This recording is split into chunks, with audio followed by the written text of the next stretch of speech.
Good morning. Distinguished guests, parents, trustees, benefactors, masters, and especially presumptive graduates of the Roxbury Latin School, I have the honor of welcoming you to the 375th closing exercises of the oldest school in continuous existence in North America.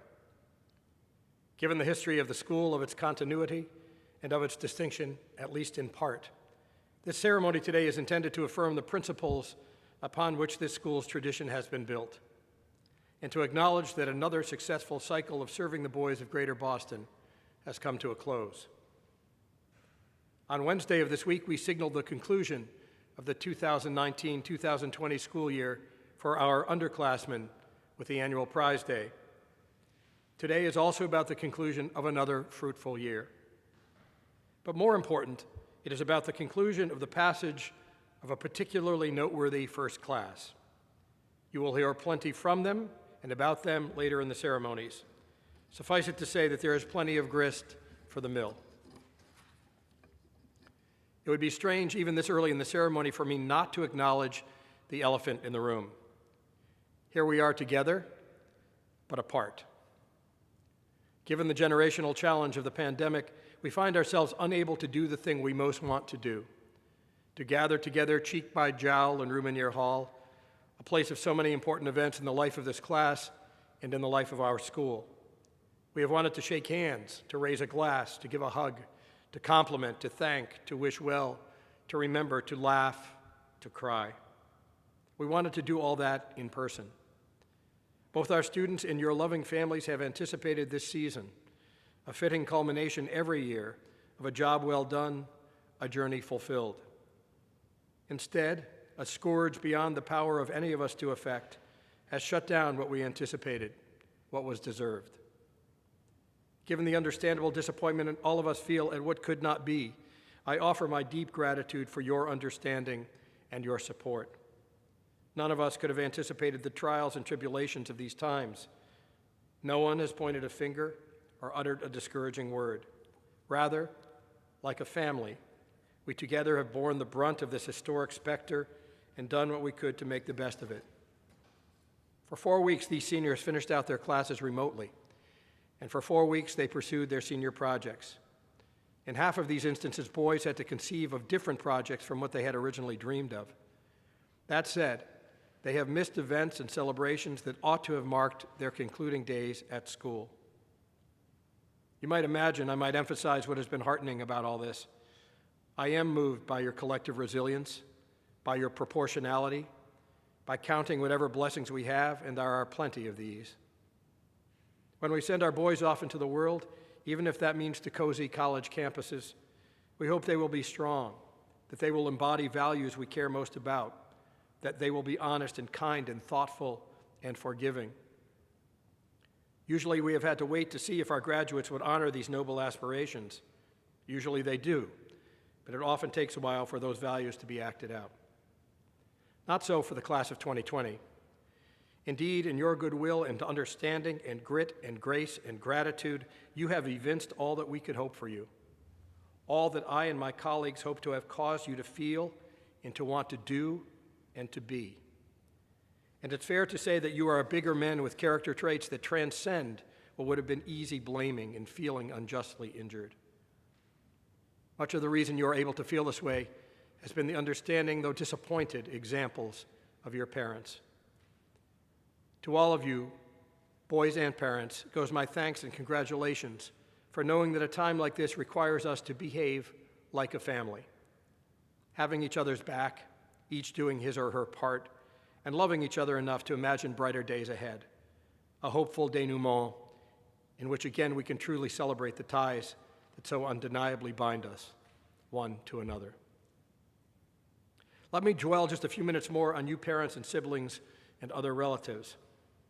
None of these boys would have achieved this graduation without their families and especially their faithful parents. To all of you who sit proudly in those seats today goes our admiration and gratitude for having passed on your DNA in especially consequential ways to these unsuspecting lads. More important, I am grateful to you for having the foresight to imagine that your son in Roxbury Latin would make for a satisfying match. Once having come to that conclusion, you signed on to an unusual partnership, one that not only made demands on your time, talent, and treasure, but in all likelihood also presumed your attendance at countless athletic contests in all kinds of weather, even when your son didn't play as much as you thought he should have.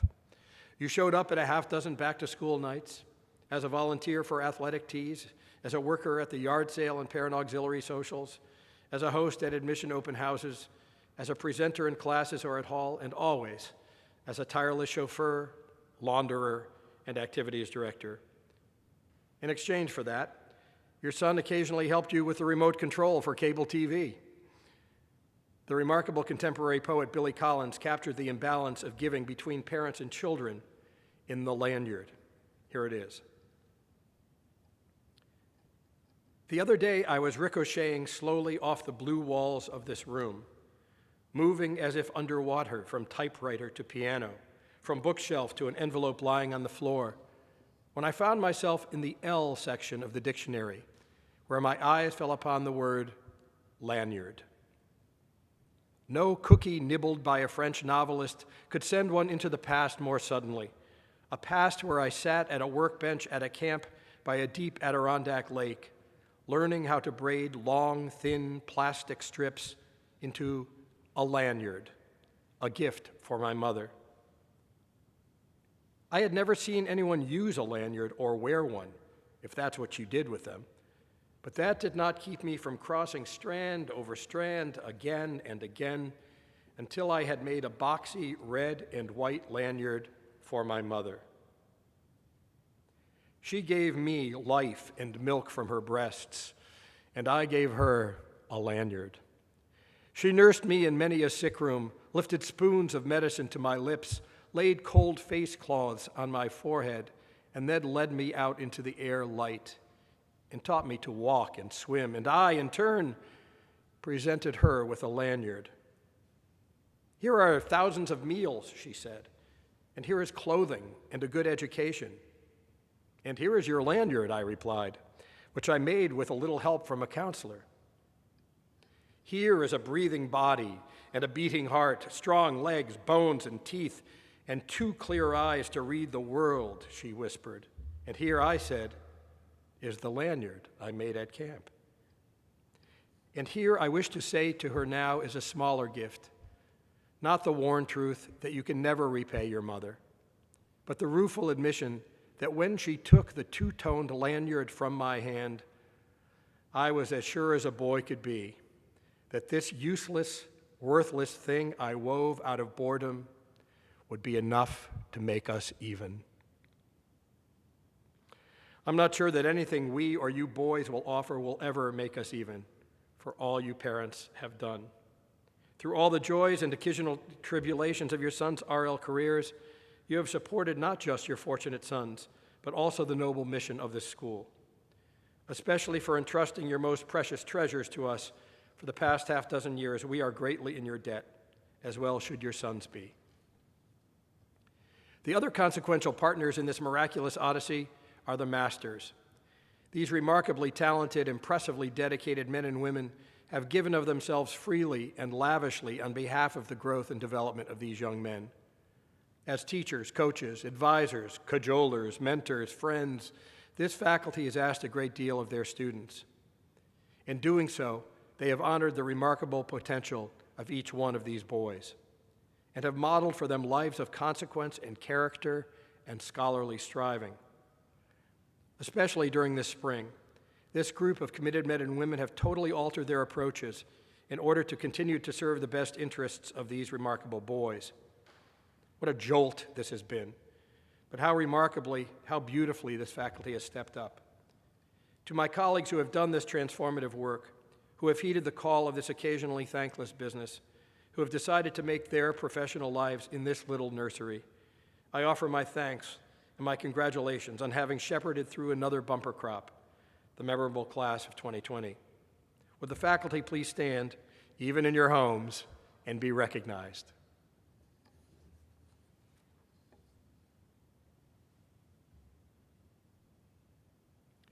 Of the other essential partners in the success of the class of 2020 and the continuity of the school, I have so far said nothing, But were it not for the distinguished men and women on the Board of Trustees and their predecessors, none of us would have any kind of opportunity either to teach or to learn at Roxbury Latin.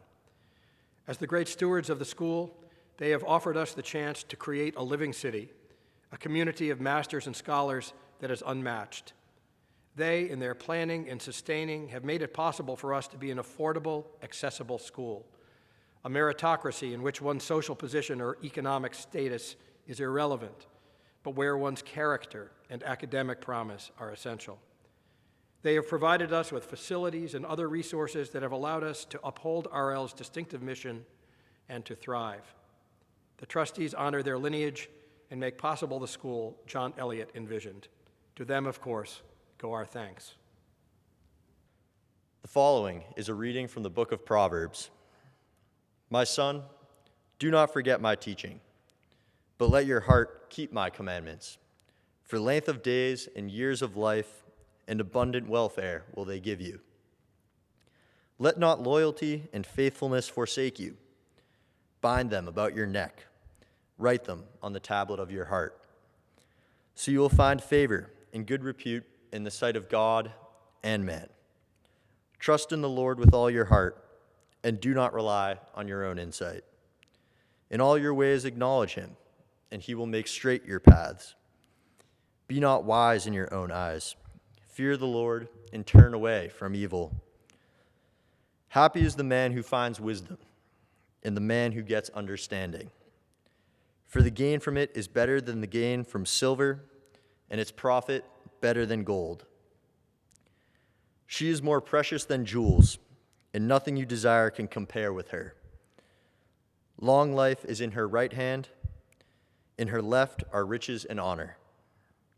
Her ways are ways of pleasantness, and all her paths are peace. My son, keep sound wisdom and discretion. Let them not escape from your sight, and they will be life for your soul and adornment for your neck. Then you will walk on your way securely, and your foot will not stumble. Do not withhold good from those to whom it is due, when it is in your power to do it. The second reading is from Matthew's Gospel. And seeing the multitudes, he went up unto a mountain, and when he was set, his disciples came unto him, and he opened his mouth and taught them, saying, Blessed are the poor in spirit, for theirs is the kingdom of heaven. Blessed are they that mourn, for they shall be comforted. Blessed are the meek, for they shall inherit the earth. Blessed are they that hunger and thirst after righteousness, for they shall be filled. Blessed are the merciful, for they shall obtain mercy. Blessed are the pure in heart, for they shall see God. Blessed are the peacemakers, for they shall be called the children of God. Blessed are they that are persecuted for righteousness' sake, for theirs is the kingdom of heaven. Blessed are ye when men shall revile you and persecute you, and say all manner of evil against you falsely for my sake. Rejoice and be exceeding glad, for great is your reward in heaven. For so persecuted they the prophets who were before you. Ye are the salt of the earth. But if the salt has lost its savor, wherewith shall it be salted? It is thenceforth good for nothing, but to be cast out and to be trodden under the foot of men. Ye are the light of the world. A city that is set upon a hill cannot be hid. Dominus vobiscum, et cum spiritu tuo, oremus. Pater noster, qui es in caelis, sanctificator nomen tuum, adveniat regnum tuum, fiat voluntas tua, sicut in caelo et in terra, panem nostrum quotidianum da nobis hodie, et dimitte nobis debita nostra, sicut et nos dimittimus debitoribus nostris, et ne nos inducas in tentationem, sed libera nos a malo. Nam tuum es regnum et potentia et gloria in saecula. Amen. Almighty and merciful God, we thank you for giving us this moment, this time to acknowledge and account for. Our hearts are glad today, for we both remember all that the class of 2020 has meant to this place and the promise that they represent as they go forth from it. For 375 years, you have blessed this school and given its stewards and masters who have shaped and inspired countless generations. Make us worthy of our heritage and true to the promise it implies as we all dedicate our lives to the service of others. Amen. As we gather on this significant day, many of you are here to salute individual boys. But this is a corporate event, one intended to celebrate a notable collection of boys. That said, what of today's main attraction, the great class of 2020? Of course, there is much to say and too little time in which to say it. This is a class that until this day of graduation has made their mark. They have often delighted us, occasionally maddened us, frequently amazed us, and often gave us hope. They are a talented bunch, but more important, a bunch that consistently and freely have shared their considerable gifts with the rest of us. Having run the race, having finished the course, they have not simply satisfied our rigorous requirements for them as scholars and people. Indeed, they have also given us reassuring glimpses of the men they are becoming, and we like what we see. Who are these boys? Where do they come from? What have they done? Why are we so proud of them? There are 52 members of this class. You came to us originally and have every morning since, even on slightly snowy ones, from all over Greater Boston. You came on buses and trains and in carpools, occasionally even on boats, from Boston, Beacon Hill, Belmont, Brookline, Chestnut Hill, Cohasset, Dedham, Dover, and from Hyde Park, Jamaica Plain, Mansfield, Milton, Natick, Needham, Newton, Norwell, Norwood, Plymouth, Randolph, Roslindale, Scituate, Sharon, Walpole, Wellesley, Weston, West Roxbury, Westwood, and Winchester. You can get here from there. And before that, you came from as far away as Northampton, Massachusetts, Newark, New Jersey, Hinsdale, Illinois, Houston, Texas, San Francisco, California, and even London, England. You entered RL from 40 different sending schools, public, parochial, and private. 39 of you have been with us since Class 6. 1 joined in Class 5. 11 joined the Happy Band for Class 4, and 1 of you joined in Class 3. You came with interests and talents galore, sometimes more than you or we knew what to do with, but for the most part, you have found this fertile territory for testing your mettle and showing your stuff. You have been stimulating, challenging classroom companions and remarkably earnest in your pursuit of perfection and the truth. You are academically talented. Your tested acumen and results on the SAT and the AP exams place you near the top of RL's all-time most accomplished test takers and in the top 1% of American high school students. You are bright. You cared. You worked hard. Thankfully, all of this horsepower has been put to good use and in service to an academic program that is rigorous and stimulating and given life by this class's discipline, engagement, and brilliance. You have brought many other gifts to the party as well, and thankfully, the RL programs in Model United Nations, debate, drama, music, and athletics have benefited from the variety, intensity, and reliability of this class's generous commitment. You have been good actors, composers, directors, stage managers, and technicians in such comedies and melodramas as The Iliad, An Evening of Scenes, The Arabian Nights, Dogs, Hamlet, Cahoots, Macbeth, It Can't Happen Here, The Comedy of Errors, and A Few Good Men. Members of this class have been featured in, technically assisted with, or performed in the pit, orchestra, in musicals, Oliver, and Newsies. All told, more than 24 of you boys appeared in or worked backstage on a play or musical during your time here. 28 of you sang in the Glee Club, and 6 in the dazzling Latonics. You not only enchanted local audiences, but took your shtick on the road to Puerto Rico, where Senor Guerra's parents wanted to adopt you, to the Washington, D.C., Virginia area, where snow weighed down the greeting cherry blossoms, and to the glitz and glam of L.A. and Southern California. Sadly, you didn't get to Austria, where I'm certain audiences would have been slapping their lederhosen in appreciation. A number of you are also first-class instrumentalists, playing in numerous student recitals, in our own string ensembles, in jazz band. And 6 years ago, one of you helped launch the select, now first-rate, jazz combo. One of you is an Eagle Scout. The rest of you are not. You heeded the founder's vision and you served. You gave your time and shared your talents on behalf of others for Habitat for Humanity builds in Boston and cooking and serving the Sunday lunch at Haley House.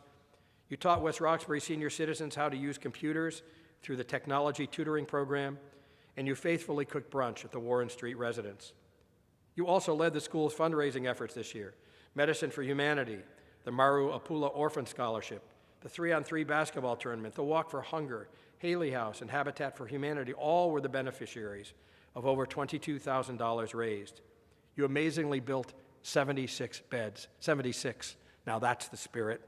You were great volunteers and willing big brothers to a gaggle of adoring Sixies. You were the teaching staff of the Sixie seminars, intentional, effective opportunities to share what you know about character, the ways of RL, and who you are with impressionable, adoring Sixies. And for the 8th year, as part of the Awe Watkwe Wale Society, you served as pallbearers for a number of our poor, forgotten neighbors who, without you, would have left this mortal coil unnoticed.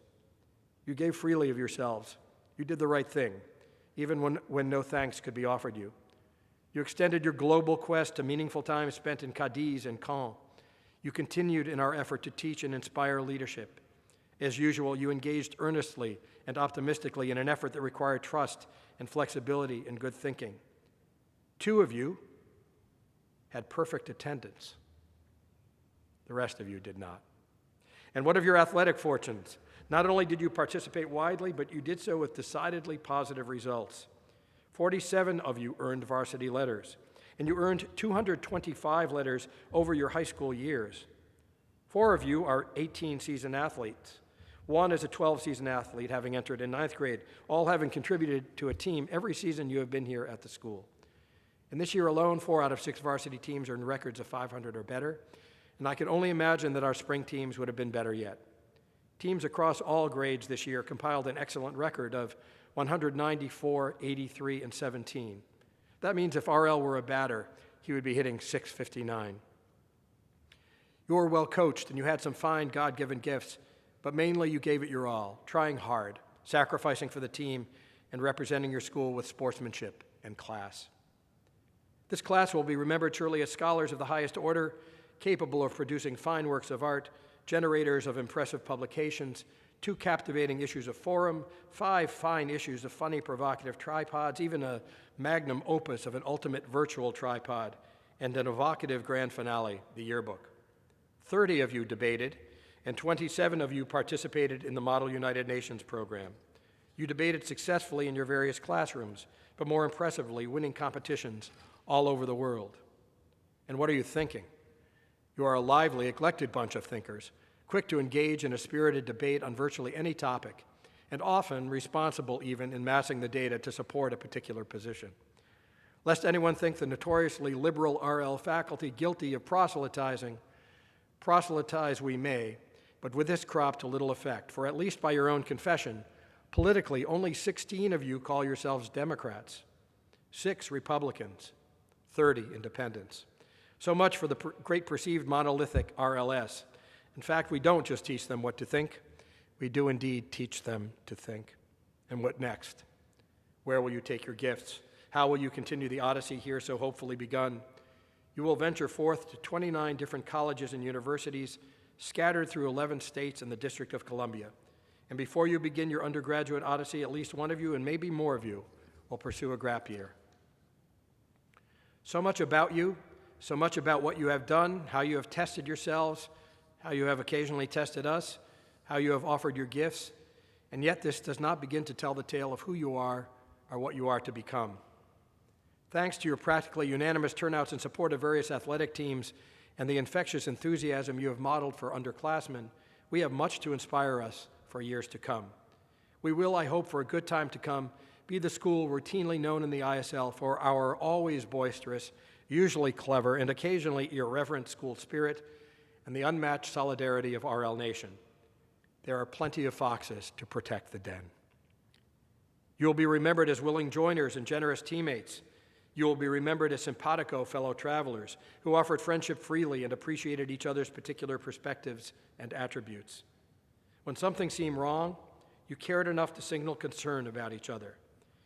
In acknowledging yourselves how inclusive you have been, you signal an appreciation for the intimacy of this school and the enduring relationships forged here. You have come together nicely on behalf of the most important causes. You have legitimately boasted that you are a band of brothers, and especially you have been leaders in your willingness to engage with us as partners, in your ability to find a way to reach a desired goal, and in your determination to bring everyone in and never to leave a brother behind. My friends, there is ample evidence that you have been given much. You have known the unearned blessings of talents manifold. You have known families that have cared for you and about you. You have known the loving support of a school where your best lights have been given a chance to shine. You have caught a glimpse of your promise and your future and your responsibility. In much of what we have learned about public affairs this year, you have noticed how, as a nation, we could be better. You have a chance to make it so. Few of your generation have either the opportunity or the burden that you do. You have been trained well. You have been stretched and shaped. You have resisted and often relented. And now you are wiser, tougher, and I hope tenderer. For above all, in this place you have been loved. Of all the lessons you have learned here, of all that you value about your friendship so deep and various with beloved classmates and devoted teachers, remember that of all the reassurances you should have had, that is the most powerful. Remember that you are loved and that you have the capacity to do the same. That has never meant you were coddled or indulged. In fact, it means we cared so much about you that we were willing to tell you when you made a mistake or exhibited unwarranted hubris or acted like jerks. And we always look forward to your better selves. When you steal the hearts of new compatriots in college or wherever you will be this fall, when you decide how you will make a difference in the world, when you face difficult decisions, when you are tempted to be less than your best selves, let this be your bulwark and your strength. For a brief moment, you were in a place where you were known and loved, and where you were admonished repeatedly to do something great with your lives, to ensure your lives are meaningful and happy. Occasionally, in our affirming the values of RL and coming to different conclusions, we made you sad or even disappointed. But to your credit, and perhaps uniquely, you trusted us as we were to trust you. Together, we forged a viable community. Soon you will be gone from this sheltered bower and have the chance to realize some of that luminosity referred to in the second reading today. You will no longer simply bask in the glow of this radiant place, but it will indeed be your own lights that shine, fueled by integrity, fueled by principle, fueled by purpose, fueled by love. Do please keep the faith. There are 4 boys today who have been selected by the faculty to receive special recognition. The Richard A. Berenberg Prize. The Richard A. Berenberg Prize commemorates the generosity of spirit and concern for others which characterized the life of Dr. Richard A. Berenberg of the class of 1963. It was established by his father, a longtime member of our Board of Trustees, Dr. William Berenberg. In much of our literature and much of my own rhetoric, you have frequently heard that among our goals for RL boys is that you will go on to lead and serve. During our prize winner's 6 years in the school, he has offered a clinic on both. A gifted scholar, the Berenberg Prize winner suffers from a feast of interests. Already his academic selections emerge from a relentless curiosity about ideas, about the world, about social justice, about human nature. I'm not sure that any other senior has amassed the array of courses he has, including, along with the usual suspects of English, French, calculus, physics, chemistry, and biology, AP Music Theory, Environmental Science, AP Economics, and this year split between contemporary global issues and race and gender. He is not just smart, but conscientious. Whatever success he achieves is a byproduct of his questing mind and capacious heart. One can sometimes miss his talent because he is relentlessly self-effacing, contemplative, and kind. In all quarters of school life, he has made a material difference by his responsible, avid, cheerful, inclusive approach. Whatever he does, he does well. In some cases, better than any schoolboy before him has done it. A perennial leader of the tech forces in the Smith Theater, he has literally shone a light on his schoolmates, allowing them to be seen and to shine. Even in less taxing commitments to jazz band, glee club, Model United Nations, and Tripod, the winner offered reliable, high-quality support. His penchant to serve, however, was no more apparent than in his role as super manager of both the varsity soccer and varsity basketball teams. He approached his role assiduously and comprehensively, offering support and data the likes of which his coaches had never seen. Coach Sugg, the dean of ISL soccer coaches, called him, quote, "the best manager we have ever had in 30 years, by a long shot. He was as essential a member of the team as anyone who appeared on the field," end quote. The winner's positive effect on all of us here is mimicked by his help on the Mayor's Youth Council and on behalf of the Boston Summer Jobs Program, as well as working to harvest urban gardens all over the city, providing food for the homeless and low-income families of Boston. As someone devoted to astronomy, he often looks to the stars for challenging puzzles, incremental changes, and their sheer wonder and beauty. For us to appreciate one of the most dazzling planets in our own cozy firmament, we did not have to look up, but simply radiate in the glow of this schoolboy star. The puzzler in me begs me to ask, when is a star not a star? To which I would confidently answer, when he is a cook. The Berenberg Prize goes indeed to Aidan Starling Cook.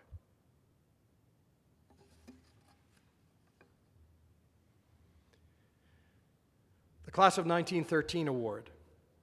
The Class of 1913 Award is given annually to a member of the class who has made significant contributions to the life of the school. Quote, "Music gives a soul to the universe, wings to the mind, flight to the imagination, and life to everything," end quote. Plato, the oldest member of our classics department, in this description seems to know our prize winner.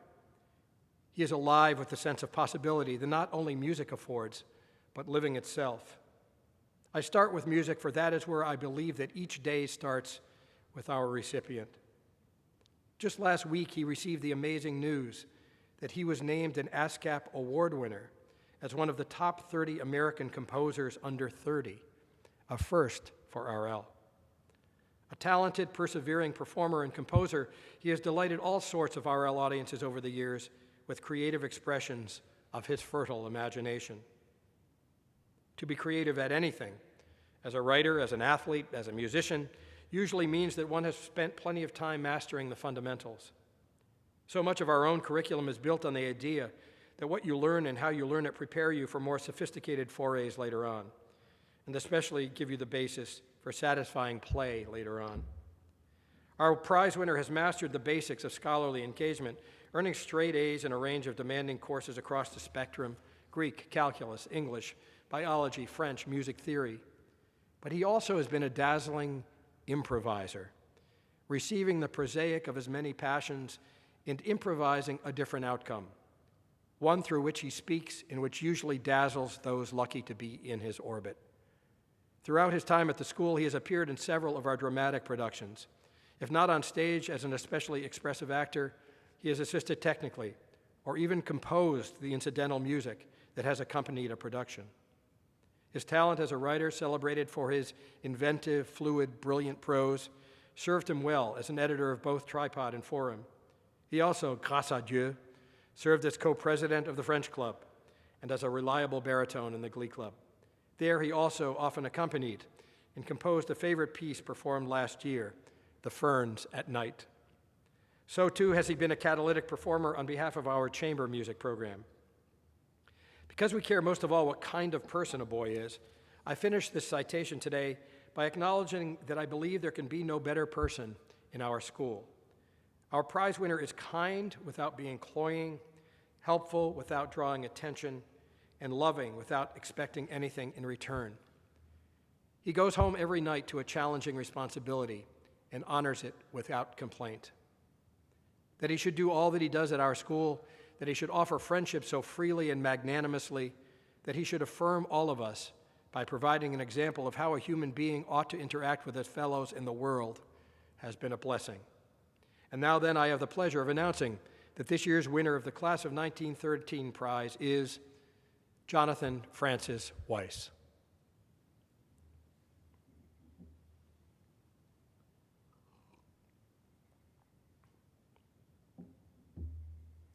The William Coe-Collar Award. And now we come to the final prize of these proceedings, the William Coe-Collar Prize, established in honor of the school's longest-serving headmaster, who taught at RL for 50 years, and who held office as headmaster from 1867 to 1907, and is often called the second founder. This award memorializes Dr. Collar's wide scholarship, his genius for teaching, his warmth and affection for his students, and his extraordinary service to the school. It is awarded to that member of the first class whose achievements and contributions to the school are deemed by the faculty as most deserving of recognition. The Coe-Collar Prize winner typically is someone who does it all and does it all well. This year's winner is no exception. His academic record is a thing of beauty. His final grades in grades 9 through 12 are all A's of one kind or another. Alas, of the 23 grades, 3 happen to be A minuses, but there also are 3 A pluses. While that tally may seem impressive, it is largely irrelevant compared to the kind of deep, penetrating, scholarly engagement that happens to result in those grades. Our winner is a poster child for our generalist philosophy, with a consistent spate of excellent reports across the spectrum, in languages, the sciences, and the arts. One of his teachers celebrates his, quote, piercing intellect, end quote. Another boasts, quote, he is serious yet colorful, analytical yet expressive, diligent yet creative, original in his approach and stylistic flair, but traditional in his sharp focus, end quote.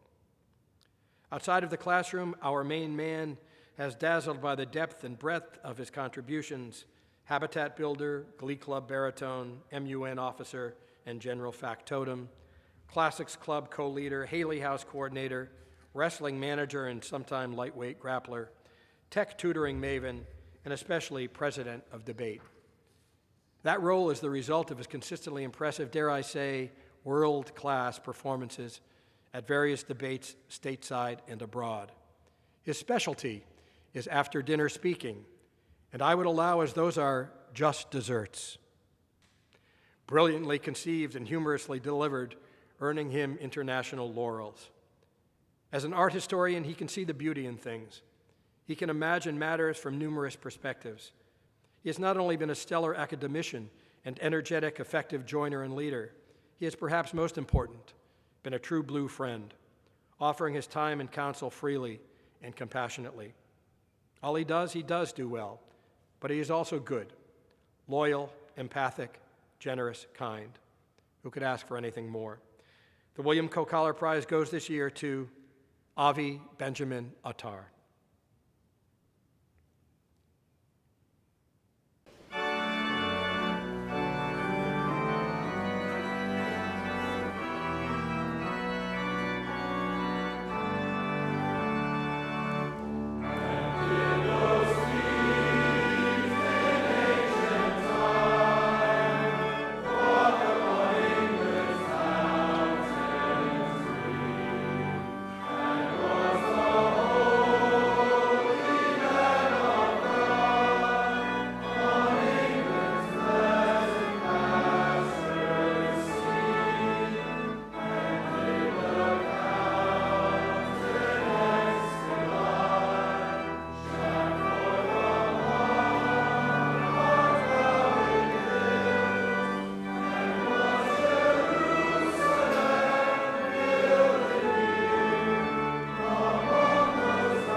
Please welcome from the great class of 1985 and the president of our Board of Trustees, Robert O'Connor.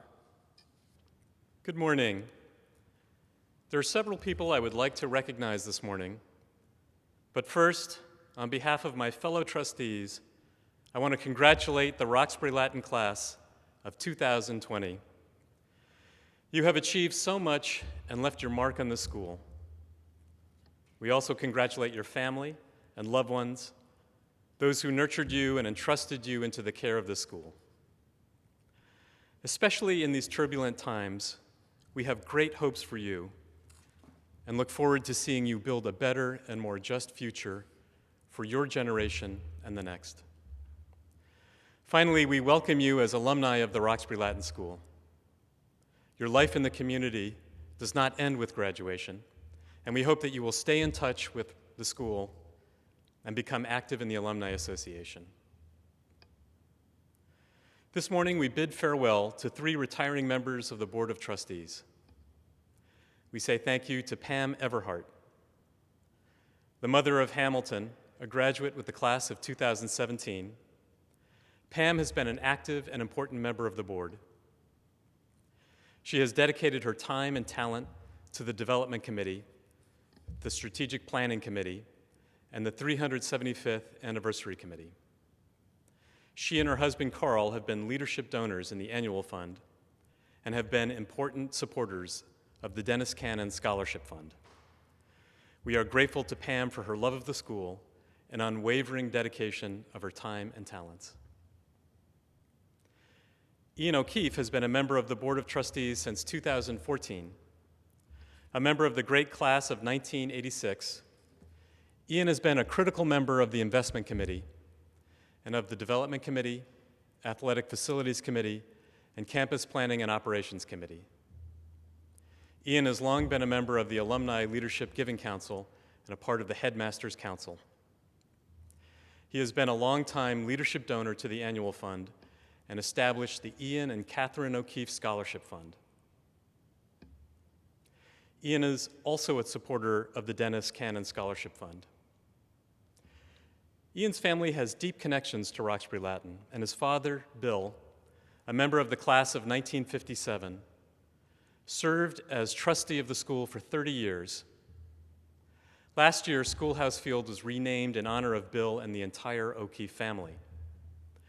We are grateful for Ian's investment insights and his unwavering dedication to the school. Finally, we say farewell to Joe Tango, the father of Jake, a graduate with the class of 2016. Joe is a perceptive member of the Finance Committee and formerly served as co-chair of the Development Committee. During his son's time at RL, Joe and his wife Elizabeth were the chairs of the Parent Fund. A reliable leadership donor to the annual fund, Joe established the Tango Family Unrestricted Fund and has been an important supporter of both the Sally Stevens Economics Fund and the Dennis Cannon Scholarship Fund. We will miss Joe's financial acumen and his kind sense of humor. We give thanks to our retiring trustees for their dedication and service to the school. And now it is my pleasure to introduce the valedictorian elected by the class of 2020. Welcome, please, Avi Benjamin Attar. Good morning, classmates, teachers, families, and especially uncles. My name is Avi Attar, and it's a source of tremendous honor and gratitude to be speaking to you today. As we come to the end of our time at Roxbury Latin, it feels only natural to reflect on the last few years. In particular, my mind keeps wandering back to our earliest days at the school. So please, let me briefly take you there. That first day, I was filled with the excitement of meeting new people, learning about my classes, and trying to discern if Blair's mustache could possibly be real. Beyond this excitement, however, I vividly recall one other feeling, an unsettling amalgam of confusion and fear. As we went class to class and met our teachers, many of them were saying things like, "Good morning, gentlemen," "Welcome to Roxbury Latin, gentlemen," and even, I hope you're ready for today's pop quiz, gentlemen. I was confused as to why my teachers kept calling us gentlemen, because when I looked at myself and around at my classmates, I saw pimply, scrawny, brace-faced middle schoolers. Consequently, I was afraid for 2 reasons. First, I was worried about my teacher's vision, and second, I was pretty sure there was something more to the fact that we kept getting called gentlemen. It would be easy to chalk it up to just another one of RL's wonderful little quirks, alongside the fact that we go to school in blizzards, call our cafeteria the refectory, and have an actual teacher named Mr. Quirk. But looking back, I think there was more to it. Gentleman is a term of respect, and it's certainly a lofty label to bestow upon 7th graders. Yet, for this very reason, being called gentleman perfectly captures the central, underlying fact of our time at RL. A deal of sorts, one that each of us struck up with the school the second we stepped foot on campus.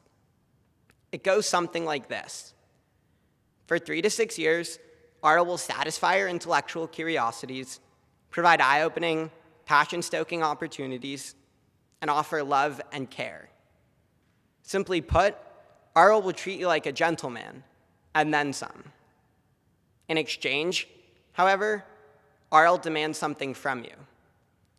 Emblazoned on the far wall of the refectory for us to look up at every day are the words, "From those to whom much has been given, much will be expected." Certainly, we ought to celebrate all that RL has given us, but I think we'd be remiss not to examine the second half of the deal, what has been expected from us. In my mind, these expectations have been far more influential than anything RL could have handed to us. My classmates and teachers know this well, and to the families of graduates, please take it at my word. Our time at RL has been hard. Much, indeed, has been expected from us. Academically, RL's rigor looked like bottomless piles of Latin flashcards and the Great Hall packed with Western Civ projects and the intimidating goop of the sludge lab. Extracurricularly, RL tested us with 12-hour days, where we showed up at 7:30 a.m. for Classics Club and didn't leave practice or rehearsal until 7:30 p.m., long after the sun had set and RL's bells had ceased their dystopian chiming for the day.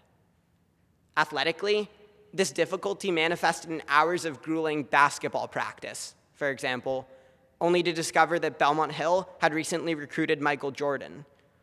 And socially, struggles came when just after we made the aforementioned deal, upon entry to RL, we each had to take a Tibetan monk's vow, never to talk to girls again. Between late nights of practices and homework, and early mornings at community service engagements and debate competitions, RL stretched out and sharpened each of us, setting the bar high and asking us to do hard things. For all that RL has given us, we have given ourselves in return. And standing here today, I think it's safe to say there was tremendous value in doing those hard things. Call me crazy, but John F. Kennedy, talking about the space race, eloquently proclaimed that we do things sometimes, quote, not because they are easy, but because they are hard. First, I'll admit it on the record right now. This quotation is evidence that yes, a Democrat once said something smart. More importantly, I think we can all agree that our time at RL has shown us the truth and wisdom of these words. Doing hard things gets you where you want to go, builds character along the way, and makes reaching the destination all the more fulfilling. There's something truly sweet about knowing you've fought hard, struggled valiantly, and done your best. That pride and satisfaction which stems from success, it comes only after hard work. Furthermore, each of us has grand and noble aspirations, visions we wish to see in the world and ways we hope to help others. Whatever those dreams may be, much hard work must go into realizing them, and there's no substitute for it. Classmates, I know you all to be good people. For this reason, I feel the need to make only one request in this speech. Please remember the challenges we faced at RL, and don't stop taking new ones head on. Though we have given much of ourselves thus far, we still have yet to repay many, many debts. And while after today, RL will stop explicitly asking us to do hard things, we will always have more trials to stare down and conquer. Which brings me to the present. As COVID-19 tears through the world, our lives look vastly different than we ever anticipated they would. We, the class of 2020, spent our senior spring in quarantine. Experiences like many of our senior projects, or even this very graduation, went virtual, relegated to underwhelming substitutes for the real thing. Worse yet, highly anticipated events like the senior dinner and our final concert disappeared off the calendar altogether. While acknowledging our own and our loved ones' health right now does go a long way, it doesn't fully account for the disappointment we're all feeling. Gratitude can't eliminate the sour sense that coronavirus robbed us of senior spring, the culmination of all our hard work. I wish I could summon forth more inspiring words, but frankly, this is hard, and I'm sorry. Luckily, RL has prepared us well for hard things, and we ought to remember that some good will come from this. I look forward to a time in the future when the present suffering around us is nothing more than a memory. When the tribulations of today have fostered in each of us resilience that we may rely on tomorrow. And when, at least, this isolation has gone on long enough that literally everyone knows how to bake banana bread. Until then, however, this virus will continue to be a huge deal. But right here, right now, we have years at RL to reflect on and celebrate, and lifetimes filled with joy, success, and yes, more hard things to look forward to. In the spirit of that belief, I have one last topic to touch on. Doing hard things is easier and more enjoyable when there are good people around you. So as I near the end of my speech, I'd like to take a moment to recognize the people who have made our time at RL so special. First, to our teachers, to all the adults in this community. You made the hard things we have done possible, and I know I speak for my whole grade in saying that we are beyond grateful for all that you have given us. You've been so much more than just educators and administrators.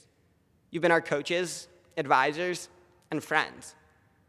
The teachers of this school have shaped us into not only the students, but also the people we are today. One last time, thank you. Second, to our families. As difficult as RL can be for its students, I know it can be similarly challenging for its families. Supporting an RL boy through the ups and downs of being a student is a tall order for sure. And all of our work has hinged on your dedication. Family is the ultimate cheerleading squad, and God knows we need some cheerleaders at RL. So once again, thank you. Third, and last but certainly not least, to the class of 2020. You guys made the hard things fun. It might sound glib, but I couldn't have asked for a better group of 52 people to go through high school with. The social dynamics of this grade haven't always been simple or effortless, but truthfully, that's what makes us such an awesome bunch. It's no secret that we're a motley crew. Our grade contains an eclectic mix of colorful personalities, impressive talents, and idiosyncratic interests. Embracing these differences, we've coalesced into a tight-knit grade, comprised of good friends and close confidants. It's sad to consider, but a year from now we'll be scattered about, at colleges across the country or in living rooms across the greater Boston area. Either way, from here on out, our paths will start diverging. One day, these memories will fade, and those red brick buildings that have been our lives for the last years will be nothing more than specks in our rearview mirrors. Even so, I have full faith that the bonds we forged in the fiercely burning, yet oh so warm flames of Roxbury Latin will live on. Classmates, out of all the hard things we've done, saying goodbye to this chapter of our lives together is the hardest by far. We few, we happy few, we band of brothers. Thank you for everything. Lift every voice and sing, till earth and heaven ring, ring with the harmonies of Let our rejoicing rise high as the listening skies. Let it resound loud as the rolling sea. Sing a song full of the faith that the dark past has taught us. Sing a song full of the hope that the present has brought us. Facing the rising sun of a new day begun, let us march on till victory is won. Lonely the road we trod, bitter the chastening rod, felt in the days when hope unborn had died, yet with a steady beat have not our weary feet come to the place for which our fathers sighed. We have come over a way that with tears has been watered. We have come treading our path through the blood of the martyr. Out of the gloomy past, till now we stand at last, where the white gleam of our bright star is cast. God of our weary years, God of our silent tears, thou who hast brought us thus far on the way, thou who hast by thy might led us into the light, keep us forever in the path we pray. Lest our feet stray from the places, our God, where we met thee. Lest our hearts, drunk with the wine of the world, we forget thee. Shadowed beneath thy hand, may we forever stand, true to our God, true to our native land. Lift every voice and sing, till earth and heaven ring, ring with the harmonies of liberty. Let our rejoicing rise high as the listening skies. Let it resound loud as the rolling sea. Sing a song full of the faith that the dark past has taught us. Sing a song full of the hope that the present has brought us. Facing the rising sun of our new day begun, let us march on till victory is won.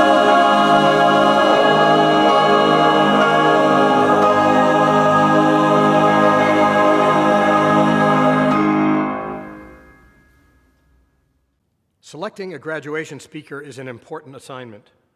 My priority at RL is to find someone, a family member in many cases, who knows RL well and is familiar also with the graduating class.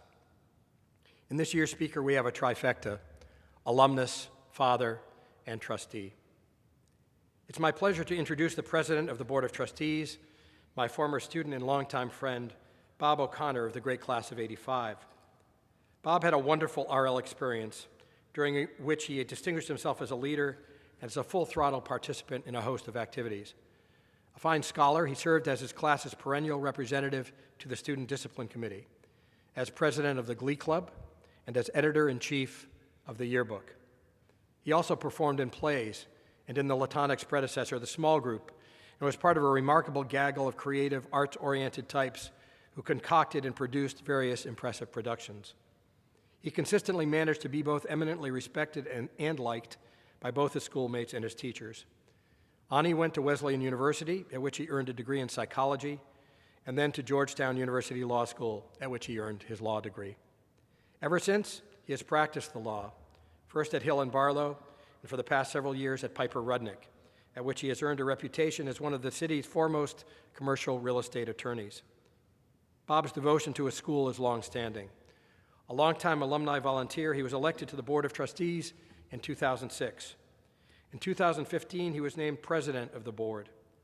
During his time on the board, Bob has been especially attentive to such unenviable assignments as serving on the audit committee, as well as attending to our physical evolution in his leadership of the Buildings and Grounds Committee and the Athletic Renovations Task Force. The author of the revised bylaws, he also has served nobly as a member of the Committee on Trustees and as board secretary. Bob is a man to be trusted. He loves the school. He has sent his own wonderful son, Liam, here, and he has done whatever he could to help us realize our noble mission. In sum, he is the kind of leader-servant that we would want all our students to grow up to be. Please welcome the President of the Board of Trustees, Bob O'Connor. Good morning, everyone. On a sunny August day in 1994, I made my way to the crypt of the Capuchin monks in Rome. I was traveling with my friend Elias. We had just graduated from law school, and we were traveling in Europe. We discovered pretty quickly that we were not ideally matched traveling companions. This was my first time outside of the United States, and I wanted to see everything in the guidebooks. Elias had traveled frequently and had been to many places in Europe.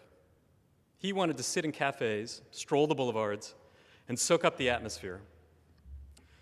But we were great friends, and so we had no problem separating in the mornings and then getting back together in the evening. In Rome, I had raced to many of the churches and historic sites that I had learned about in my Western civilization class with Mr. Jarvis. I loved seeing in person the art and architecture that we had read about. As Elias and I prepared to leave Rome, I searched my guidebook to be sure I had not missed anything. I read about the Capuchin crypt. I was shocked. I was intrigued, and I decided to go. On that final sunny day, I entered the crypt. It was comprised of a series of very small chapels decorated with the bones of generations of deceased friars. On one wall, an inscription read, "As you are now, we once were. As we are now, you will be." As I looked around the crypt, I felt a little strange. I was not shocked or afraid. It was a peaceful place. But I felt a little anxiety about my own limited time on earth. When I was at Roxbury Latin, Mr. Jarvis spoke frequently from this podium of the impermanence of our earthly life, that not one of us can count the number of his days, that we should each examine our life, confront deep questions, and live a meaningful life. These ideas came to me in a powerful way on that day. And I had another powerful feeling in that moment, a feeling of sudden connection with a specific future and past, a feeling of time travel. Not the time travel of science fiction books, but a feeling of connection between two moments in time, of simultaneous overlapping experiences. In that moment, I felt immediately connected with a person who 100 years before pondered deep questions about his human life, and spoke directly to me, standing in the crypt in 1994 with my guidebook in hand. As you are now, we once were. A philosopher in the fullness of life, speaking not just to a general future, but specifically to me. And in that moment, I took his words as a warning. As we are now, you will be. My time on earth is limited. I should use my time wisely. I have that time travel feeling now, speaking to you here from Rumenir Hall. On a sunny morning in June 1985, I sat in one of these seats in front of the hall, listening to the speakers at graduation. I can remember distinctly how I felt. A little bored, a little relieved at finally having made it through RL with its relentless demands. A little anxious at the prospect of leaving a place I felt I had finally figured out. A little sad at the thought I may never again have the same close relationships with my RL friends. A little excited at the prospect of getting away from my family, whom I loved, but who drove me crazy. I wondered what future would hold for me. Would I do all right in college? Would I make close friends? Would I figure out what I wanted to do with my life? What crises would I face, and how would I deal with them? I thought I would spend a few minutes and give you a report from the future. I suppose I am really taking this opportunity to report back to my 18-year-old self. I'd also like to give you a report from the past. My grandfather graduated from the Roxbury Latin School. He also sat through commencement day speakers on a day in June 1913 at the old school on Kearsarge Avenue in Roxbury. My grandfather's name was Jack Rooney. He grew up in Jamaica Plain. His father, William Rooney, owned a shoe store on Center Street in Jamaica Plain, William Rooney Boots and Shoes, which he opened in 1878.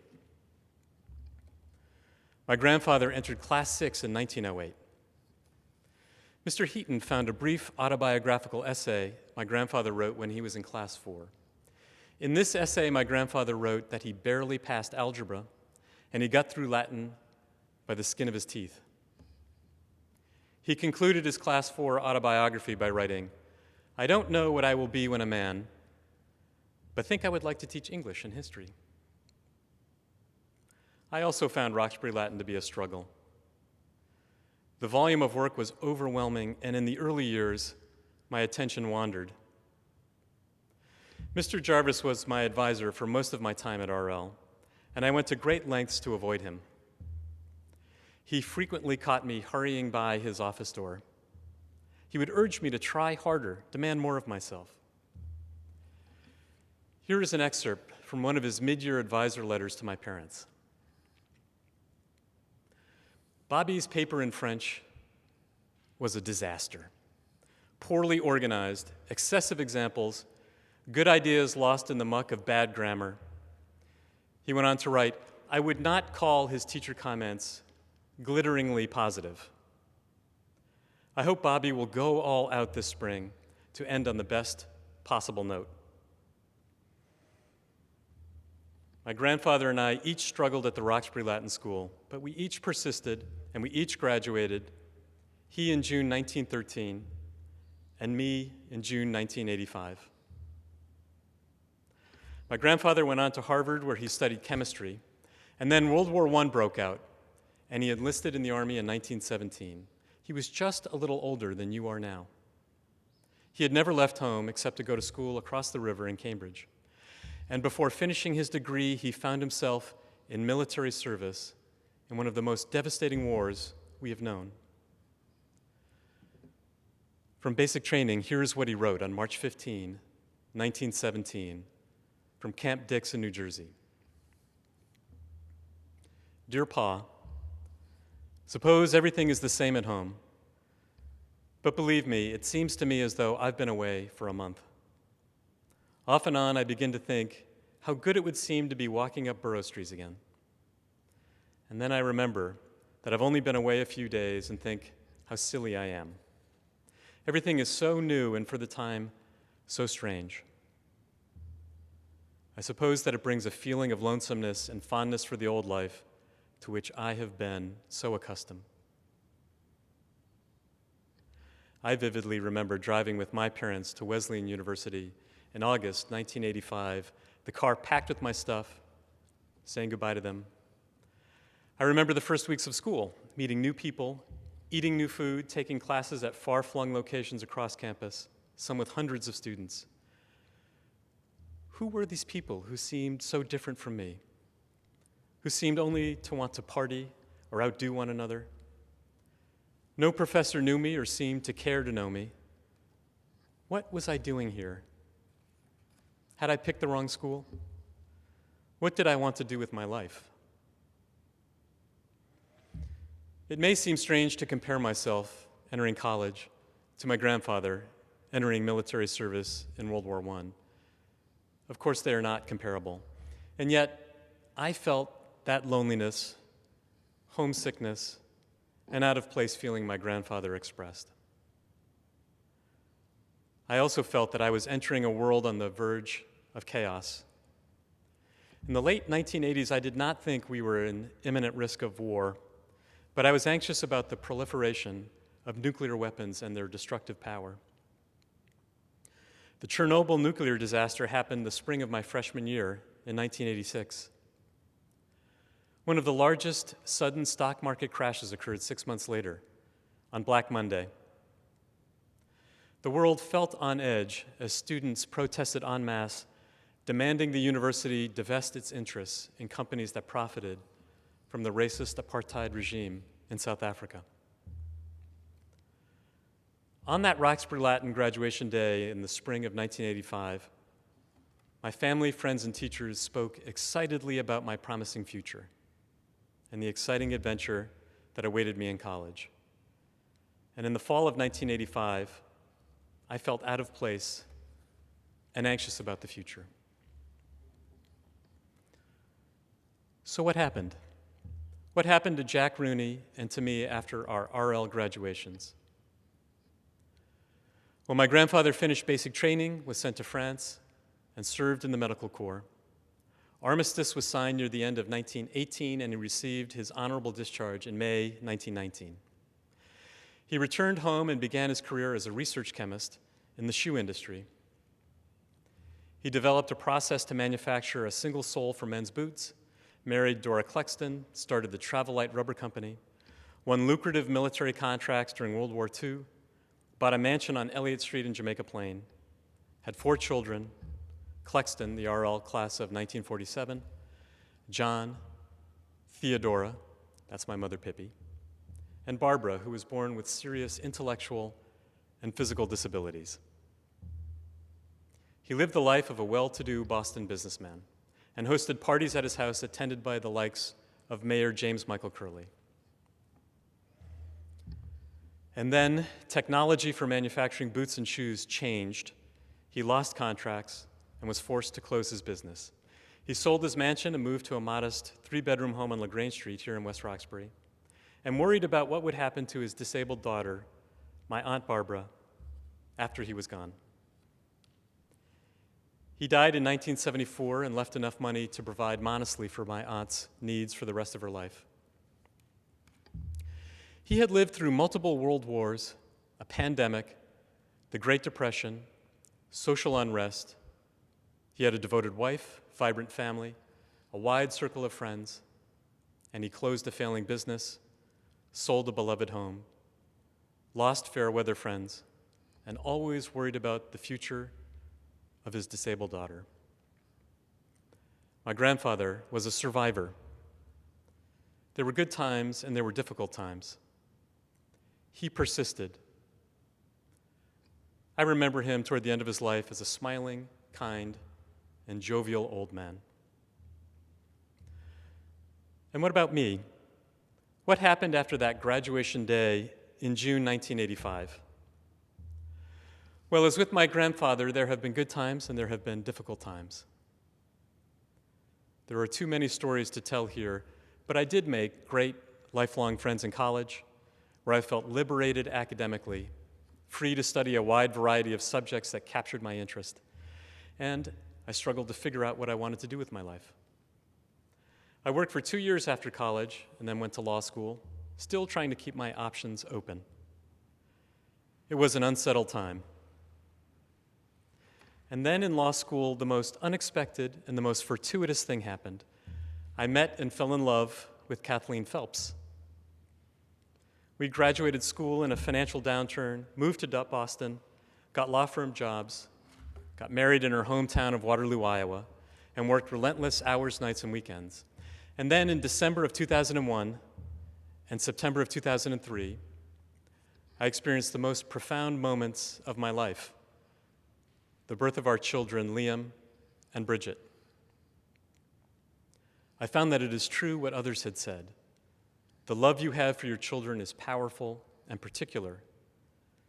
You know your parents love you, but you do not really know the depth and intensity of it until you become a parent. I sometimes look into the faces of my children now, really, they are young adults, and can simultaneously see their infant faces. Another time travel experience. Well, in the spring of 2002, I became a partner at my law firm. Kathleen and I enjoyed parenthood, and we had a vibrant life with family and friends.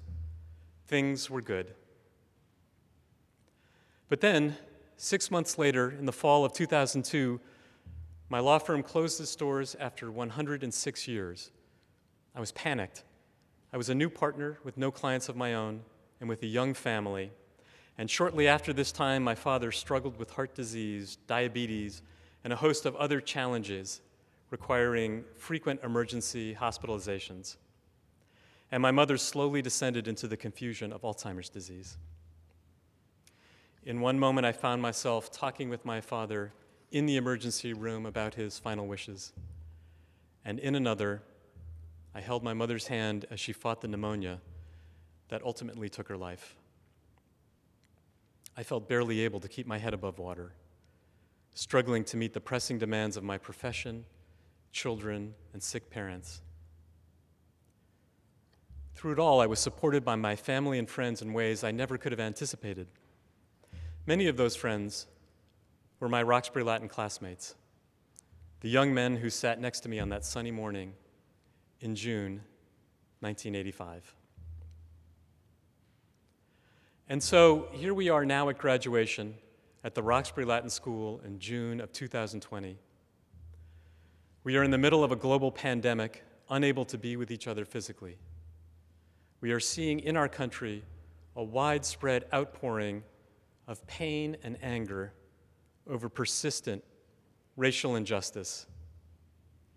The world feels chaotic and unpredictable, violent and unjust. What would I say to my 18-year-old self sitting at graduation? And what do I want to say to you? This is what I want to say. Do not be afraid. We all live through good times and difficult times, and we are all the descendants of survivors. My grandfather persisted and found opportunity in chaotic times. Before him, his ancestors fled famine in Ireland and struggled to create a life in America. You may know stories of how your own family survived war, natural disaster, oppression, or persecution. And there are so many stories of survival and persistence stretching back through our family histories, back deep in time, that we do not know. Every generation faces uncertainty, moments of chaos, and crises. We survive, we persist, we take strength from our friends and families, we celebrate life, the birth of our children, their first steps, their birthdays, their athletic, artistic, and academic achievements, their graduation from high school, and their transition to adulthood, to independence. Every generation of Roxbury Latin graduates for 375 years has stood where you now stand with excitement and anxiety about the future. Every generation of Roxbury Latin graduates for 375 years has faced the prospect of an uncertain, chaotic world. They persevered. They fought for their country or made scientific discoveries, or started businesses, or fought for justice, or taught students, or served the public, or started families. They lived their lives. They survived and passed on their love and knowledge to the next generation. When I stood in the Capuchin crypt in Rome in 1994, I read those words, "As you are now, we once were. As we are now, you will be." And I thought then about the finitude of life and its preciousness. Now, these many years later, I remember those words and think about the great continuity of generations of our human family.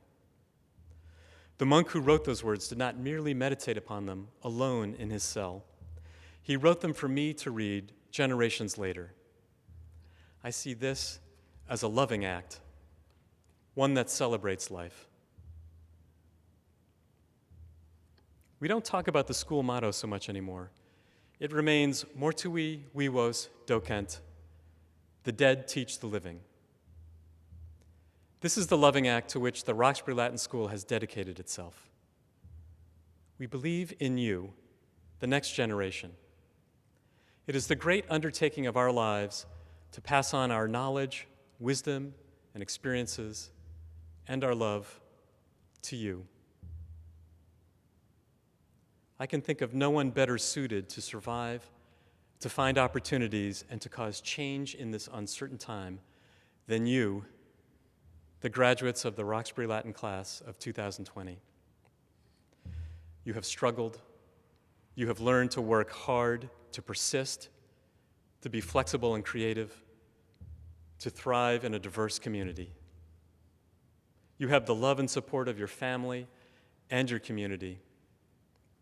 We have passed to you, as best as we have been able, our knowledge, experience, and our love. You will have them forever. We have confidence that you too will survive, persist, and thrive, and that you will pass on your knowledge, your wisdom, and your experiences to the next generation, and that they will do the same for the next, and then they for the next, down through time.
Thank you for the model of your service and your words of wisdom.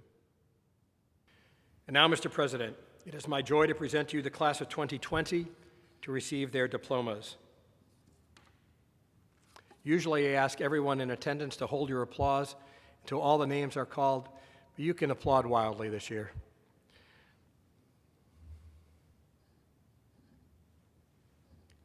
Avi Benjamin Attar.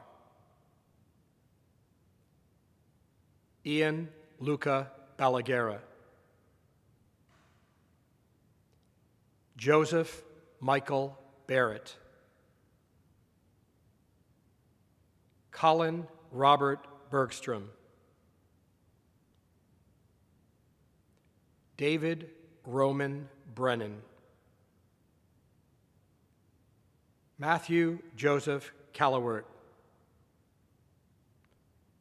Matthew Michael Safale, Jr. Nicholas Anthony Chawan. John William Cloherty. Edward Francis Conley. Aiden Starling Cook. Reed Fisher Corliss. Yanniker Juan Cruz. Dante Donato Cuzzi. John Joseph DeMarco. Luke Jerome Donovan. Ajiro Ogene Osasenega Ego Dagbare. Cameron Tabish Estrada. Lucas Towns Franken. Samuel Elliott Ginsberg.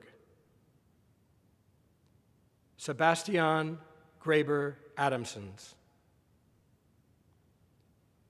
John Gerald Harrington. Richard Impert, Jr. Reese Elliott Johansson Gordet. Michael Kenneth Jones. Evan Kiselev. David Harley LaFond. Christian Roger Landry. Peter Francis Lavangi III. Eric Ma. Austin Stanley Manning. Cameron Alexander Miller. Hari Narayanan. Liam Phelps O'Connor. Ian Ross Richardson. Jack Philip Ringel. Javier Luis Rios. Antonio Luis Rosado. Jeremiah O'Sullivan Rose. Joseph Patrick Ryan. Jacob Richard Shear. Timothy Paul Smith. Michael Alexander Stankovich. Kevin Joseph DeBarros Swan. Matthew Joseph Trietti. Peter Shea Turo.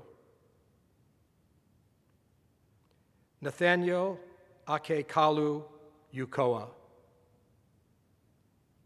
Jonathan Francis Weiss. Charles Rutledge Weitzel. Andrew Zhang. Blair Zhou. Christopher Grant Zhu. Congratulations to the class of 2020. Would you all please stand?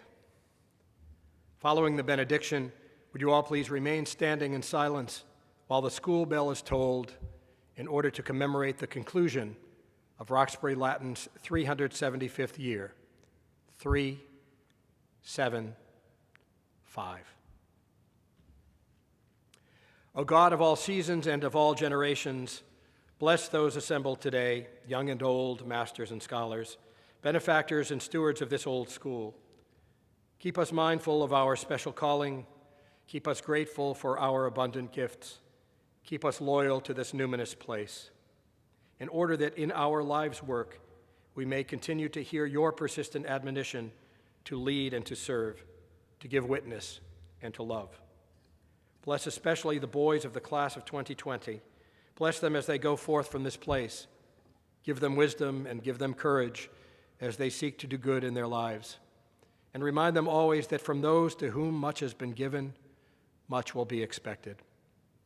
Shower them with your love, protect them as they let their light shine ever more brilliantly, and return them to us from time to time to this place where they were known and loved. Amen.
Days of Mary.